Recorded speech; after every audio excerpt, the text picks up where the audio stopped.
ನಮಸ್ಕಾರ ಸ್ನೇಹಿತರೆ, ವಿವರ ಸಸ್ಯಪಾಠಕ್ಕೆ ನಿಮ್ಮೆಲ್ಲರಿಗೂ ಸುಸ್ವಾಗತ. ಇವತ್ತು ನಾನು ನಿಮ್ಮ ಮುಂದೆ ಒಂದು ಅತ್ಯದ್ಭುತವಾದಂತಹ ಒಂದು ಮರವನ್ನು ತೋರಿಸ್ತಾ ಇದ್ದೀನಿ.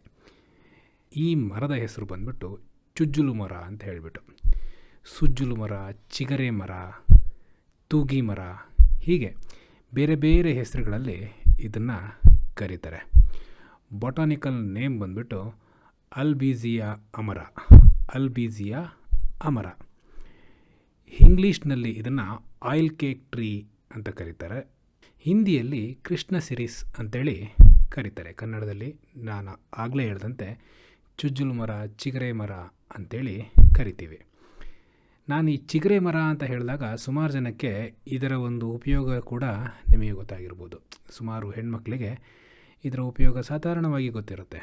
ಏನು ಅಂತ ಹೇಳಿದ್ರೆ, ಇದರ ಎಲೆಯನ್ನು ಒಣಗಿಸಿ ಪುಡಿ ಮಾಡಿ ಸೀಗೆಕಾಯಿಯೊಂದಿಗೆ ಬೆರೆಸಿ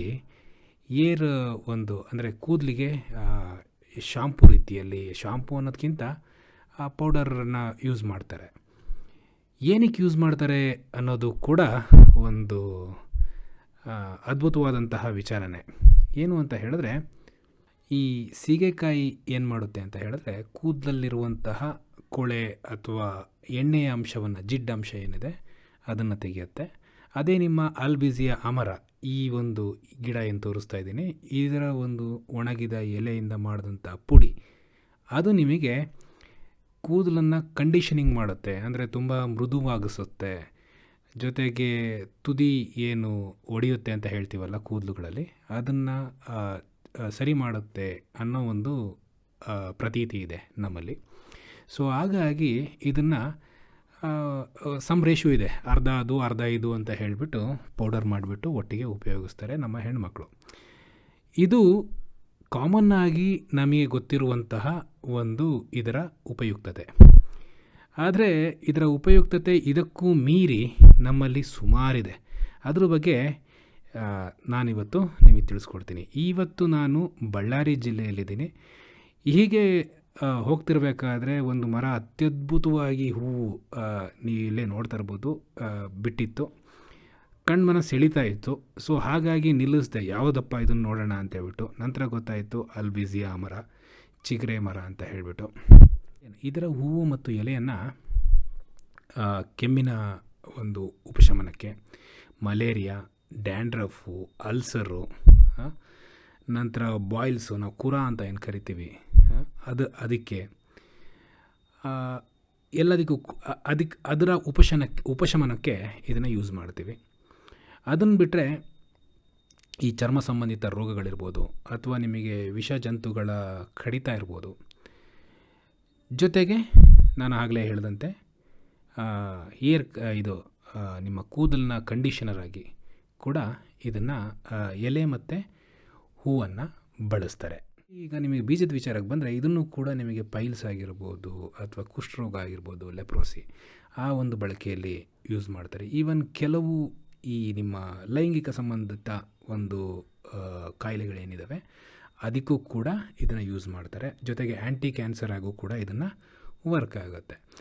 ತೊಗಟೆ ಮತ್ತು ಮರ ಈಗ ಬರುವಂಥದ್ದು. ತೊಗಟೆ ಮತ್ತು ಮರ, ತೊಗಟೆಯನ್ನು ನಾನು ಆಗಲೇ ಹೇಳಿದಂತೆ ವಿಷ ಜಂತುಗಳ ಒಂದು ಕಡಿತದಿಂದ ಉಪಶಮನಕ್ಕಾಗಿ, ಜೊತೆಗೆ ಚರ್ಮ ರೋಗಕ್ಕೆ ಸಂಬಂಧಿತಪಟ್ಟಂತಹ ಕೆಲವು ಉಪಶಮನಕ್ಕಾಗಿ ಈ ನಿಮ್ಮ ತೊಗಟೆಯಿಂದ ಪೇಸ್ಟ್ ಮಾಡಿಬಿಟ್ಟು ಬಳಸುವಂಥದ್ದು ಪ್ರಪಂಚದ ಕೆಲವು ಭಾಗದಲ್ಲಿ ಈಗಲೂ ಯೂಸ್ ಮಾಡ್ತಾರೆ.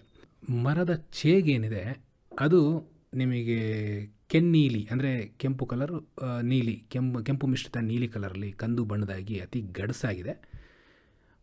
ಜೊತೆಗೆ ಒಳ್ಳೆ ಬಾಳಿಕೆ ಕೂಡ ಬರುತ್ತೆ. ಸಣ್ಣ ಮಟ್ಟದ ಗೃಹ ನಿರ್ಮಾಣಗಳಲ್ಲಿ ಮನೆ ಏನಾದ್ರು ಇದು ಮಾಡ್ತೀವಿ, ಕೃಷಿ ಉಪಕರಣಗಳಿಗೆ, ಗಾಡಿ ಭಾಗಗಳಿಗೆ, ಈವನ್ ಇದಕ್ಕೆ ಇಂಗ್ಲೀಷ್ನಲ್ಲಿ ವೀಲ್ ಟ್ರೀ ಅಂತ ಕರೀತಾರೆ ಕೂಡ. ಏನಕ್ಕೆ ಅಂತೇಳಿದ್ರೆ ಗಾಡಿಯ ಭಾಗಗಳಿಗೆ ಕೂಡ ಇದನ್ನು ಬಳಸಲ್ಪಡುತ್ತೆ. ಜೊತೆಗೆ ಆ್ಯಸ್ ಯೂಶ್ವಲ್ ಹಿಂದಿನ ಕಾಲದಲ್ಲಿ ಹೆಚ್ಚಿನ ಮಟ್ಟದಲ್ಲಿ ಇದನ್ನು ಸೌದೆಗೆ ನಾವು ಬಳಸ್ತಾ ಇದ್ವಿ. ಈಗ ನಾವು ಇದನ್ನು ಪ್ರೊಪಗೇಷನ್ ಹೇಗೆ ಮಾಡೋದು, ಅಂದರೆ ಪುನರುತ್ಪತ್ತಿ ಹೇಗೆ ಮಾಡೋದು ಅನ್ನೋದ್ರ ಬಗ್ಗೆ ಮಾಹಿತಿ ಕೊಡ್ತೀನಿ. ಜೊತೆಗೆ ಎಲ್ಲೆಲ್ಲಿ ಕಾಣಸಿಗುತ್ತೆ ಇದು.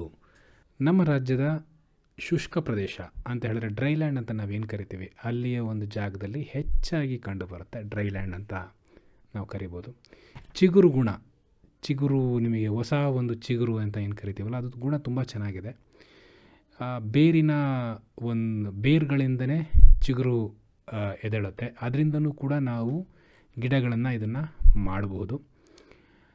ನಂತರ ಬೀಜಗಳು ನಾನು ಆಗಲೇ ತೋರಿಸಿದೆ. ಆ ಬೀಜಗಳಿಂದನೂ ಕೂಡ ನಾವು ಪುನರುತ್ಪತ್ತಿ ಅಂದರೆ ಪ್ರೊಪಗೇಷನ್ ಮಾಡ್ಬೋದು. ಅದರಿಂದನೂ ನಿಮಗೆ ಉತ್ತಮ ಒಂದು ರಿಸಲ್ಟ್ ಕೂಡ, ಅಂದರೆ ಉತ್ತಮ ಸಸಿಗಳ ಒಂದು ಪರ್ಸೆಂಟೇಜ್ ಕೂಡ ಸಿಗುತ್ತೆ.